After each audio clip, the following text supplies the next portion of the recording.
Hi guys, welcome to a new episode of CryptoShiv. My name is Shivang Tatwani and I'm your host for the channel. Today's video is an emergency update. There's just so much happening in the market. There's just a lot of FUD in the market that I actually had to sit down and concentrate to make this video for you. This video will be covering a lot of topics. We'll be talking about the Fed and the interest rates and how the Russian-UK conflict, Russia-Ukraine conflict will eventually boil down. Also, the fact that Bitcoin has been falling for a while again. We consolidated for like 2 weeks. We hit a high of about $45,000, and since then we have seen a new bottom. Well, not a new bottom, another local bottom coming in at around the $38,300 level. So before we get into the content, like the videos if you haven't already, like the channel and subscribe to it. If you haven't, click on the bell icon next to it so that the YouTube algorithm sends more videos like this, to your channel, and so that your algorithm basically makes you happy, predicts your needs for it, and gives you the right content. So coming to this chart, we will be talking about Bitcoin on a weekly time frame. We can see that Bitcoin, if you go on a weekly time frame, you will realize that it is a pretty it's a pretty good time frame to indicate the fact that we can see that these two lines right here are clearly where the Bitcoin chart has been consolidating for the past for the past 1.5 year, basically since December of 2020. We are in Feb of 2022 right now. So basically in December of 2020 we entered this basically parallel channel. We went up, and this light yellow line, I don't know if you can see it, I'm just going to make it a little darker. This light yellow line right here is basically what's going to be our middle point, where we get our most rejection and most bounces. So what we can see right here is basically we went up, touched this middle line right here, went down to the point 328 on the Fibonacci. Obviously this would not have been created back then since we didn't create this high, but I am just predicting what based on the past, what future trends can indicate. So we touched this point, we dropped down to the point 382 on the Fibonacci. That is a pretty good level to bounce off of. We bounced off, touched the top of this parallel channel, came down, and when we were coming down, we were basically not even being held by this resistance. That just means that basically the selling pressure was too much.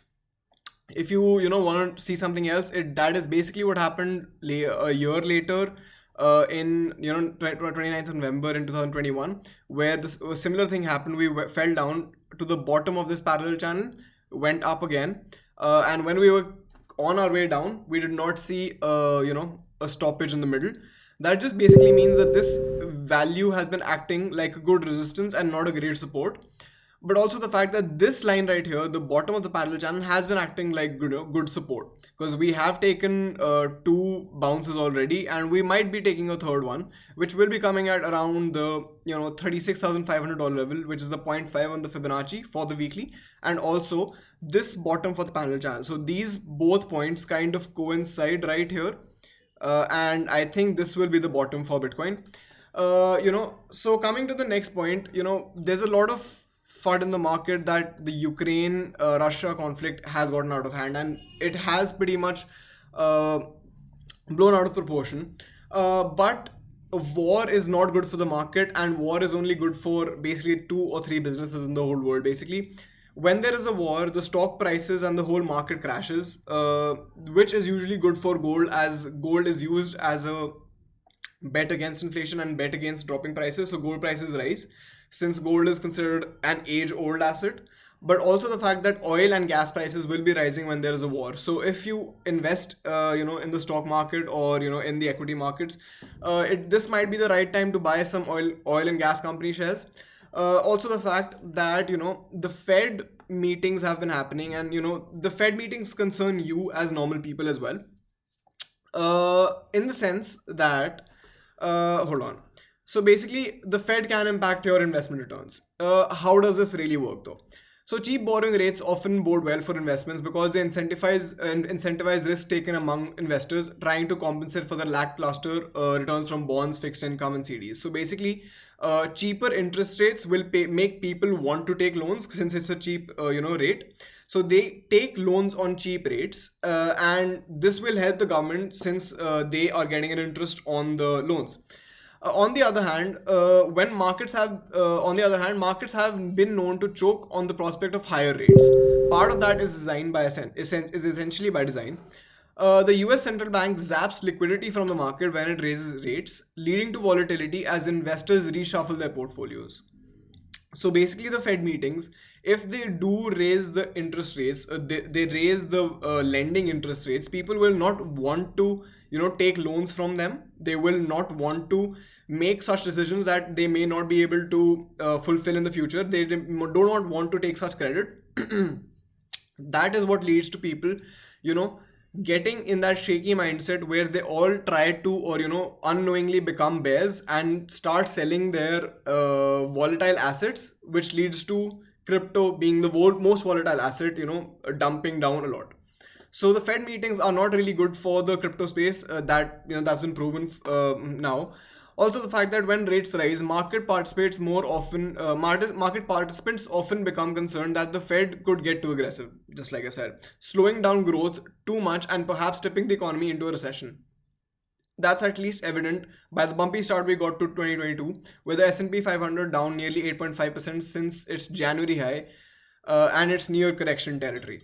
So, basically coming down to the fact that this is not good for the market. There's a war on the brink. There are Fed rates rising. Bitcoin is falling. The whole market has been rising since basically March 2020, which basically means that the RSI on all levels has topped out. And when everyone has bought all of it, there's a lot of buying saturation. And when the whales start selling, the panic comes down to the people, and people start selling as well. Now coming to the last point of this video, that there's not always bad news for the whole market. There are always coins that perform unexpectedly. There's always fundamental news that drives the market more than fear and uncertainty and doubt. So coming to the next coin, which is going to be something you could probably buy at this moment. This is not financial advice. None of this is financial advice. This is just financial education. If you haven't, and if you have made it so far into the video, and if you haven't liked already, click on that like button right now. So coming to the coin I was talking about, we're going to be talking about something you've already heard of, and this is going to be XRP. So XRP is basically, it's been sleeping for a while now.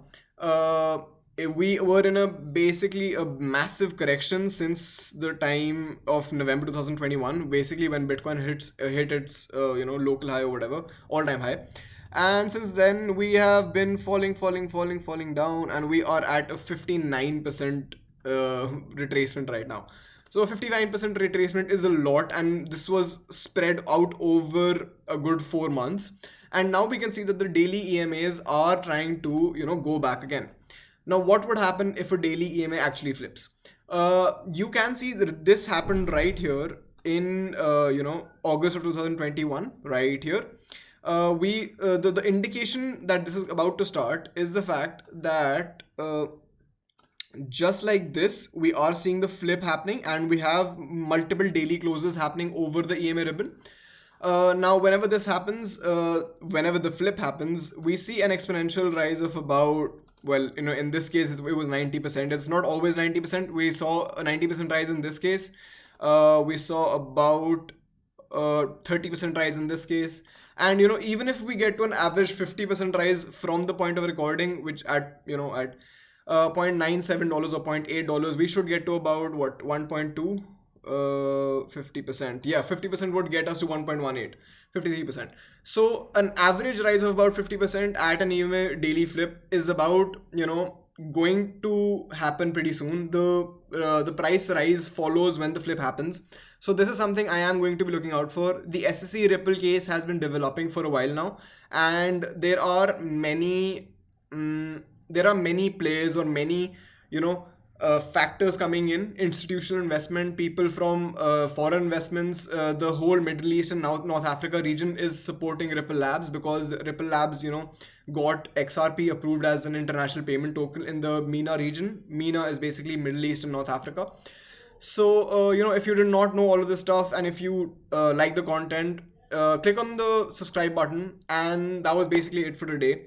I hope you like the videos, and I will see you in the next one. Thank you so much. Bye.